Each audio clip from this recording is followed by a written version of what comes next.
Shalom, shalom, shalom à vous, frères et sœurs. Nous revoici pour une exhortation, une courte exhortation, pour un message, une pensée que le Seigneur m'a mis dans le cœur et que, ben voilà, on a tenu à venir partager donc cette pensée en votre compagnie, frères et sœurs, dans la foi. Et tout de suite, nous nous dirigeons donc dans la parole et nous allons donc prendre ce passage dans 1 Pierre au chapitre 1 et nous allons aller donc au verset 15. Amen, amen. Laissons-nous guider par la parole du Seigneur, qui est notre nourriture, et que tout à chacun nous avons besoin de cette nourriture pour pouvoir avancer, pour grandir. Sans la parole du Seigneur, eh ben, il est difficile vraiment d'avancer. Comme je le dis, la parole c'est notre nourriture. Lorsque nous avons faim, nous allons cuisiner pour pouvoir avoir de la force. Et bien, spirituellement, nous avons besoin de la parole pour pouvoir avancer, pour pouvoir grandir dans la foi, avancer vers le Seigneur, avoir cette marche forte, et pour demeurer, pour avoir cette foi inébranlable, comme la parole nous l'enseigne et nous demande. Allez, au verset 15, voici ce que la parole nous dit dans 1 Pétros. Mais comme celui qui vous a appelé est saint, vous aussi de même soyez saints dans toute conduite. Car il est écrit, soyez saints parce que moi je suis saint. Amen. Le véritable chrétien, c'est celui forcément qui aime le Seigneur et qui a choisi d'abandonner sa vie du passé, qui a renoncé à toutes les choses auxquelles il était accroché, les différents désirs, les passions qu'il avait. Eh bien, tu as fait le choix de tout abandonner. Parce que devenir un chrétien, c'est quoi? Eh bien, c'est abandonner sa vie pour maintenant avoir la vie que le Seigneur te recommande, une vie dans la sanctification, une vie de sainteté. Et le Seigneur nous demande, nous dit qu'il est saint. Au commencement, il était présent au commencement, il sera là à la fin. Et il a des enfants, nous sommes ses enfants. Et il n'y a que ceux qui seront trouvés saints, que ceux qui sont à son image, à sa ressemblance, comme il nous a créés, qui partiront avec lui. Et pour partir avec le Seigneur Yahushua, quand il viendra nous chercher sur les nuées, il faut que tu sois saint, mon frère. Moi, sœur, il faut que tu sois sainte. Et pour cela, il n'y a pas 36 000 solutions. Il faut tout abandonner. Tout abandonner. Prenons ce passage dans Éphésiens 4. Alléluia. Amen. Voilà. Il y a pas mal de choses que la parole nous demande justement, tout simplement d'abandonner. Eh bien, la sainteté, eh bien, c'est quoi? C'est tout simplement se dépouiller. Se dépouiller, comme il est écrit, se dépouiller du vieil être humain. Le moi là, qui est à l'intérieur là, cette chair là qui te pousse à dire moi, qui te pousse à faire les choses en ton nom. Eh bien, aujourd'hui, c'est terminé. Aujourd'hui, ce n'est plus en ton nom que tu feras les choses. Aujourd'hui, tu le feras dans le nom de Yahushua. Tu vivras pour Yahushua, par Yahushua. Tu feras sa volonté. Tu vas t'abandonner entièrement entre les mains du potier. Car nous sommes son ouvrage. Alléluia. Tu vas te dépouiller, tu vas abandonner. Moi qui étais un grand passionné de musique, eh bien aujourd'hui, j'ai abandonné toutes ces choses-là pour suivre le Seigneur, pour faire sa volonté. Les belles choses, la convoitise, toutes ces choses qui attirent l'œil. Cela, il faut abandonner toutes ces choses. Laisse le Seigneur te montrer ce qui doit arracher, ce qui doit, comment dire, ce qui ne veut plus voir, ce qui ne veut plus voir dans ta vie. Laisse le Seigneur te conduire. Il te le révélera. Il te montrera ce qu'il ne veut plus voir chez toi, ce qu'il ne veut plus voir en toi. Il te dira, tu sais, voici, il y a cette chose-là qui empêche, qui fait qu'il y a une barrière entre toi et moi. Eh bien, si tu me laisses être au contrôle, eh bien, cette barrière-là, elle n'existera plus. En fait, voici l'image que le Seigneur me donnait, c'est que nous sommes un champ. Que le Seigneur vient, il vient nous réclamer en tant que propriété. Nous sommes sa propriété en fait. Voilà, nous sommes sa propriété. Et maintenant, il a acquéri cette propriété quand tu achètes un terrain, hein, et que tu peux en faire, surtout si c'est un terrain agricole, eh bien, tu vas planter. Mais avant de planter, il faut que tu travailles la terre. Eh bien, le Seigneur, il va nous travailler maintenant. Il va nous travailler afin qu'il puisse pouvoir voir les fruits, les premiers fruits. Et la parole nous dit bien que vous les reconnaîtrez à leurs fruits. Donc ceux qui sont réellement du Seigneur, en fonction du fruit qu'ils portent, tu sauras si c'est un serviteur au nom du Seigneur, s'il marche avec le Seigneur ou pas. Quels sont les fruits que nous devons voir? On les connaît tous. Le fruit de l'esprit. Tu as l'amour, la joie, la paix, la foi, la douceur. Et il y en a encore plusieurs. Et l'un d'entre eux, qui est même inévitable, c'est la sanctification. Le renoncement. Renonce à qui tu es, à ce que tu étais auparavant. On doit voir la différence entre le Rudy d'auparavant et le Rudy de maintenant. Il doit y avoir, on doit ressentir le changement. De la façon dont je vivais dans le monde, où j'étais un grand passionné de musique, dès qu'il y avait un dernier titre qui sortait, il fallait que je sois parmi les premiers à aller acheter les CD pour pouvoir aller les passer en soirée. Eh bien, cette vie-là, elle est terminée. On ne doit plus voir cette chose-là. J'étais quelqu'un de très colérique auparavant. Eh bien, on doit voir la différence. On ne doit plus voir cette colère en moi. On ne doit plus voir l'envie, la convoitise, la jalousie, toutes ces choses-là. C'est fini, c'est fini. Il faut que tout cela soit ôté de notre vie. Amen. Nous disons que nous sommes les enfants du Seigneur, que nous l'aimons et que nous voulons marcher avec lui. Eh bien, abandonnons toutes ces choses. Renonce à tout. Et accueille le Seigneur dans ton cœur. Accueille-le. Amen. Voici donc ce que je dis et ce que j'atteste dans le Seigneur. C'est que vous ne marchez plus comme le reste des nations qui marchent dans la perversité de leurs pensées, ayant leurs pensées couvertes par les ténèbres, étant étrangers à la vie d'Élohim à cause de l'ignorance qui est en eux, à cause de l'endurcissement de leur cœur. Devenus insensibles, ils se sont livrés à la luxure sans bride pour commettre toutes sortes d'impuretés avec cupidité. Mais vous, amen, amen, mais vous, ce n'est pas ainsi que vous avez appris le Mashiach.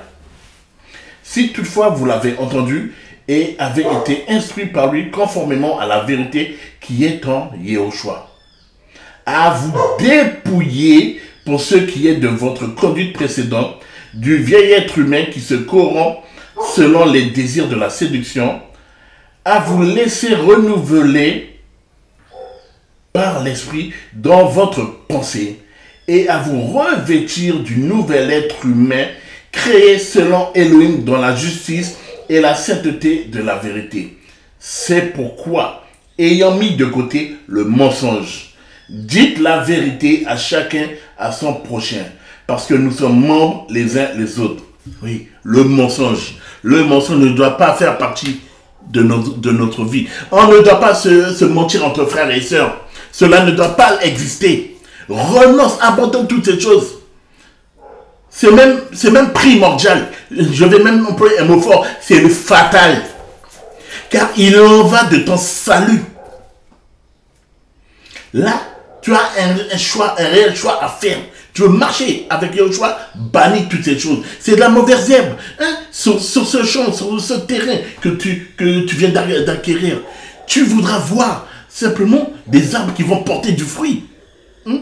Tu voudras voir, si tu as planté des légumes, tu voudras voir des légumes. Mais tu ne voudras pas voir de la mauvaise herbe. Une mauvaise herbe qui viendra pour nuire justement à la bonne récolte. Parce qu'il y a la bonne récolte, mais il y a aussi la mauvaise récolte. Et donc, cette mauvaise récolte, tu l'arraches pour la brûler.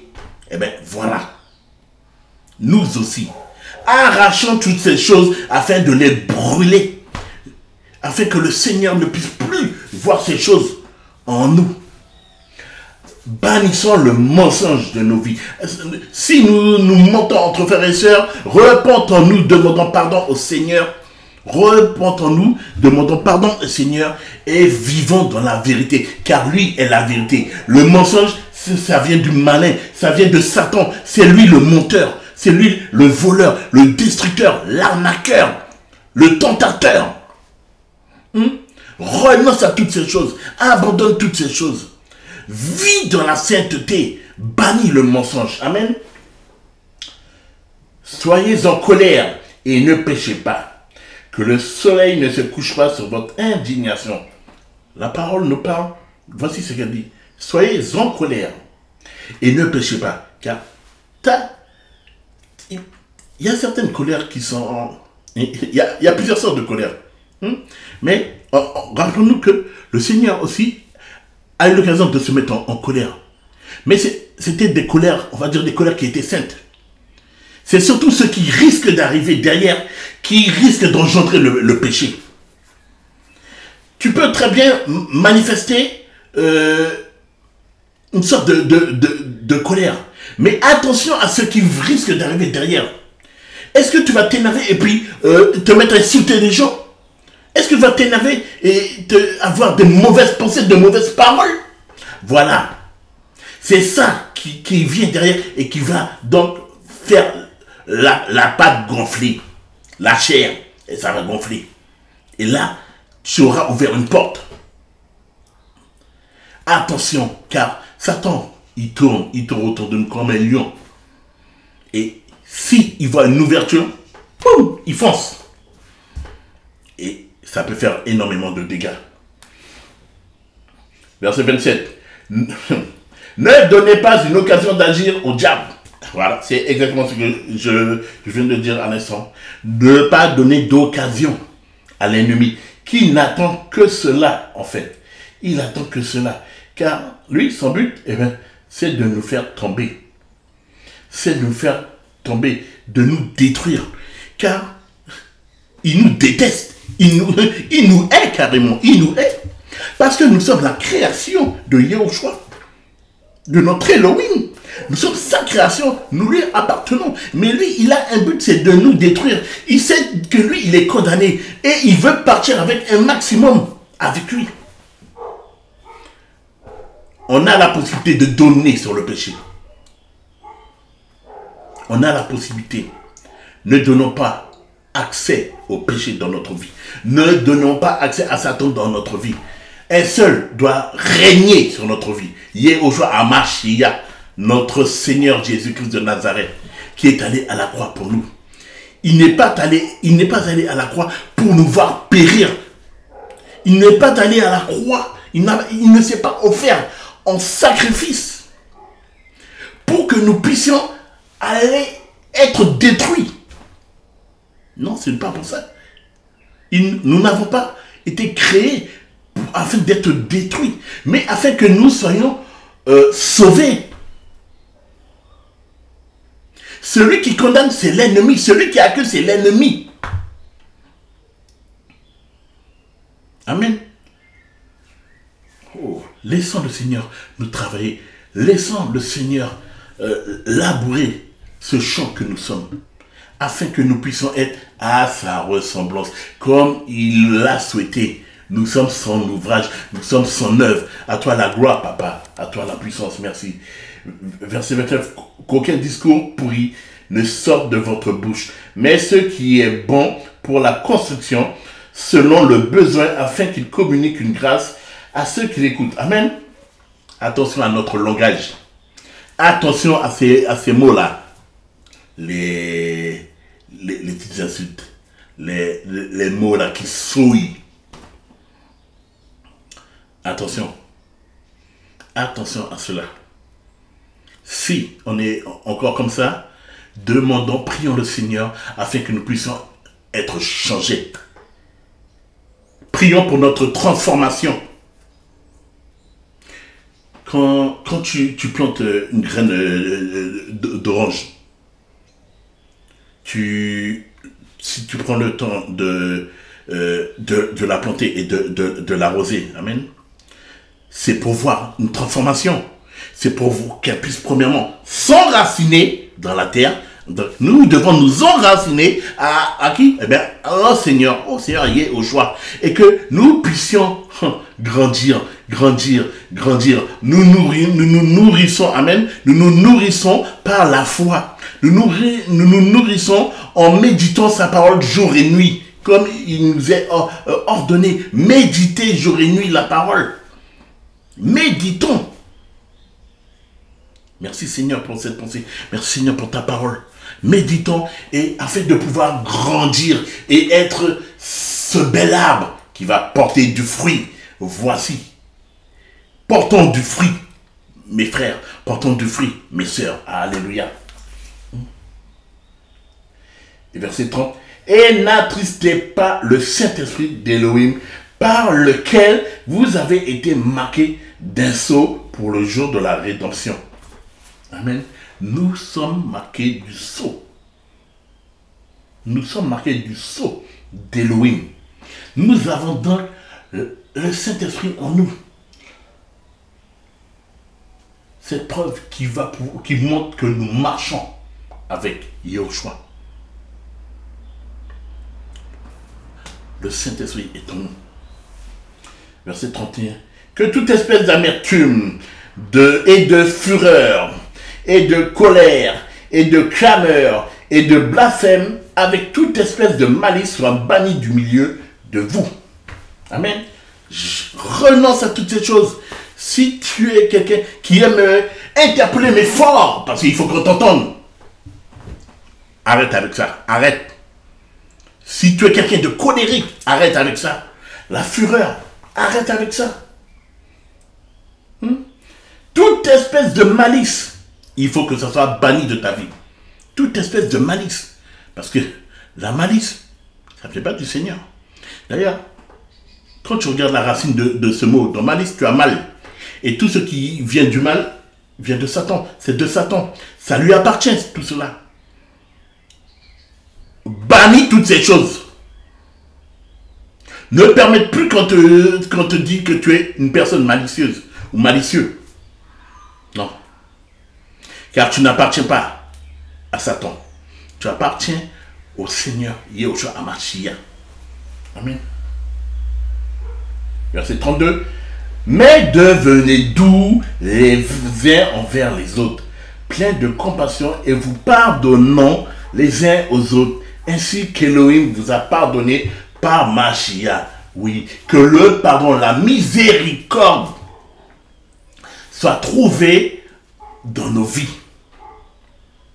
Le Seigneur nous a dit, tu aimeras ton Elohim. Le Seigneur, ton Elohim, de tout ton cœur, de tout ton être, de toute ta force. C'est le premier commandement. Et le deuxième commandement, tu aimeras ton prochain comme toi-même. L'amour doit être trouvé en toi. Mais comment être sûr que tu aimes? Eh bien, parce que tu seras capable de pardonner. De tout pardonner. Sans exception, tout. 1 Corinthiens 13 nous parle de l'amour, du véritable amour. Le véritable amour. Et voici ce qu'il nous dit. L'amour est passion. Alléluia. Merci Seigneur pour ta parole. Oh Seigneur, sois béni, sois exalté. L'amour est patient, il se montre doux. L'amour n'est pas envieux. L'amour ne se vante pas, il ne s'enfle pas d'orgueil. Il n'agit pas d'une manière malséante, il ne cherche pas son propre intérêt, il ne s'irrite pas. Il ne tient pas compte du mal, il ne se réjouit pas de l'injustice, mais il se réjouit avec la vérité. Parce que Yahushua est la vérité. Il a dit, je suis le chemin, la vérité et la vie. Oui, si tu marches avec Yahushua, c'est que tu es sur le chemin, sur la route qu'il a tracée pour toi. Et cette route te permettra de vivre dans la vérité. Parce qu'il est la vérité. Et la vérité de Yahushua va te rendre libre. Auparavant, tu étais esclave. Esclave du péché. Tu étais emprisonné. Tu étais maintenu en cage, mais Yahushua t'a délivré aujourd'hui et tu es libre. Tu es libre. Tu peux le crier haut et fort. Je suis libre en Yahushua, en Mashiach. Alléluia. Merci Seigneur. Il couvre tout. L'amour couvre tout. Il croit tout. Il espère tout. Il supporte tout. Alléluia. Le véritable amour ne périt jamais. Mais quant aux prophéties, elles seront abolies. Et quant aux langues, elles cesseront. Quant à la connaissance, elle sera abolie. Alléluia. Voici le véritable amour. Le véritable amour qui vient de notre Elohim. Cet amour que nous devons retrouver en nous. C'est facile de pouvoir le dire, mais compliqué, mais non, c'est tellement facile, mon frère, ma soeur, c'est tellement facile, oui, bien sûr que c'est facile, il n'y a pas de complication, tout simplement, laisse le Seigneur te guider, laisse-le te transformer, sois changé, mon frère, ma soeur, sois changé, appartiens à Yahushua, fais de Yahushua ton seul et unique maître, car Yahushua a donné sa vie pour nous, parce qu'il désire une chose, c'est que nous puissions passer par la transformation. Oui, soyons transformés, frères, sœurs, soyons transformés. Prenons ce passage dans 1 Corinthiens 15. Tiens, on va prendre carrément depuis le verset 45. Amen. Comme aussi il est écrit, le premier être humain, Adam, devint une âme vivante. Le dernier Adam, en esprit, donne la vie. Mais ce qui est spirituel n'est pas le premier, mais ce qui est animal ensuite ce qui est spirituel. Le premier être humain venu de la terre est terrestre. Le second être humain, le Seigneur vient du ciel. Tel est le terrestre, tels sont aussi les terrestres. Et tel est le céleste, tels sont aussi les célestes. Et comme nous avons porté l'image du terrestre, nous porterons aussi l'image du céleste. Alléluia. Nous porterons l'image du céleste. Nous sommes terrestres. Nous sommes arrivés dans ce monde avec l'image terrestre, l'image d'Adam. Mais nous avons vocation à être transformés. Alléluia. À être transformés et être à l'image de notre Elohim, de Yahushua HaMashiach, de Jésus-Christ, mon fils, notre Père, pardon, notre Père. Alléluia. Oui, laissons-nous transformer. Ceux qui seront transformés, ceux qui auront reçu la parole, ceux qui se seront laissés changer, transformer, tout simplement, seront appelés enfants d'Elohim. Et en tant qu'enfants, nous partirons avec notre Père. Alléluia. Gloire à ton Seigneur, papa. Merci, mon roi. Merci pour cette pensée. Oh, frères, sœurs, soyez fortifiés.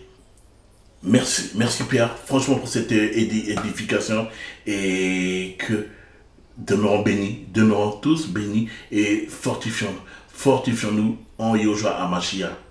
On se dit à très très bientôt sur Vienne pour Yahushua. Shalom, shalom.